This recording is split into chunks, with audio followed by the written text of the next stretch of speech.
আজকে তোমাদের সঙ্গে শেয়ার করতে চলেছি চিকেনের একটা রেসিপি, যেটা রুটি, পরোটা, নান, রাইস সব কিছুর সঙ্গেই চলে যায়। একটা মানানসই রেসিপি।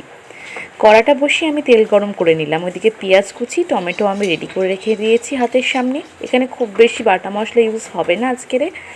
গরম তেলের মধ্যে শুকনো লঙ্কা ফোড়ন, তেজপাতা ফোড়ন দিয়ে দিলাম। দিয়ে ভালো করে নেড়ে ছেড়ে নেবো আমি। তারপর পেঁয়াজ কুচিগুলো দিয়ে দিলাম, দিয়ে ভালো করে নেড়ে ছেড়ে নিতে হবে।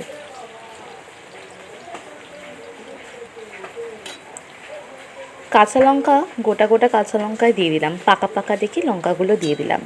দেখতে ভালোও লাগে, আর এইগুলো নষ্ট হয়ে যাওয়ার আগেই রান্নায় কাজে লেগে গেল বেশ। কিন্তু আমার একটা ভুল হয়ে গেছে, লঙ্কাটা ছিঁড়ে দিইনি, যার জন্য ফাটলো। তোমরা কিন্তু ছিঁড়ে দেবে সবসময়।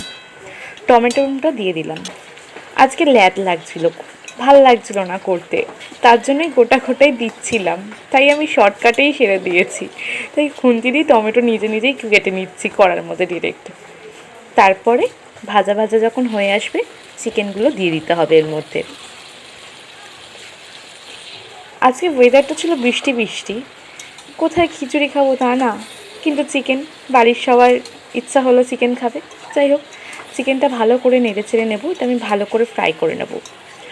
আচ্ছা, এখানে আমি ক্যাপসিকামটা ধুয়ে কেটে রেখেছিলাম, এর মধ্যে দিয়ে দিলাম। দিয়ে ভালো করে আমি ভেজে নেব, ভালো করে ভেজে নেব। কিন্তু তার আগে মনে রাখতে হবে বন্ধুরা, এর মধ্যে কিন্তু ভুলেও নুনটা আগে দেওয়া যাবে না, কারণ চিকেন যেহেতু দিয়েছি অনেক সময় জল বেরিয়ে যেতে পারে, তার জন্য নুনটা শেষে। এখানে মশলাগুলো রেডি রয়েছে, প্যাকেট থেকে এখনও কৌটোর মধ্যে ঢালা হয়ে ওঠেনি। তো একে একে মশলা দিতে শুরু করলাম।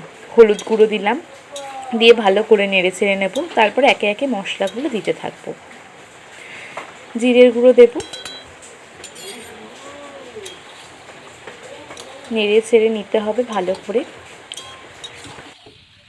এটা বেশ একটা অন্য ধরনের ফ্লেভার আসবে, যেহেতু ক্যাপসিকাম দিয়েছি তো খেতেও অন্যরকম লাগে। তারপর লঙ্কার গুঁড়োটা দিয়ে দিলাম। আজকে কাশ্মীরি লঙ্কার গুঁড়োটা ইউজ করছি না, আর নেইও, শেষ হয়ে গেছে, যার জন্য এটা দিতে হচ্ছে। তবে খুব অল্পই দিলাম, কারণ এই লঙ্কাটা ভীষণ ঝাল, আর আমার বাড়ির লোক ঝাল খেতে পারে না একদমই। তো যাই হোক, ঝাল ভীষণ পছন্দ করি, কিন্তু বাড়ির লোক পছন্দ করে না। তো এটাকে ভালো করে নেড়ে চেড়ে নেব। তারপরে আদা রসুন পেস্টটা দিয়ে দেবো। আমাদের কন্টেনারে করে তোলাই থাকে, আদা রসুন পেস্টটা আমরা করে রাখি, 2 দিন 3 দিন অন্তর অন্তর আমরা করে রাখি, কারণ সুবিধা হয়। রান্নার সময় তাড়াহুড়ো লেগে যায় না, করা থাকলে আর কি, হাতের কাছে থাকলেও খুব ইজিলিভাবে করা যায়। তো এটাকে আমি ভালোভাবে নেড়ে চেড়ে নেব। তারপরে একদম শেষে আমি নুনটা দেব। নুনটা দিয়ে তারপর ভালো করে এটাকে কষাবো। যখন চিকেনটা যদি আরও ভালো করে কষাই, এর থেকে আরও তেল বেরাবে, তেলেতেই অর্ধেক সিদ্ধ হয়ে যাবে। তাহলে জলটা খুব কম ইউজ করলেই হয়ে যাবে। দেখো আজকের ওয়েদারটা, আজকে সকাল থেকেই মেঘ করে আছে, বৃষ্টিও হচ্ছে থেকে থেকে আমাদের দিকে। আমাদের রান্নাঘরটা ঠিক পুকুর ধারের কাছাকাছি। এই যে সামনে ঘাস পাতা দেখতে পাচ্ছ, এখানটাকে মাঠ ছিল, এইটার পরেই পুকুর রয়েছে।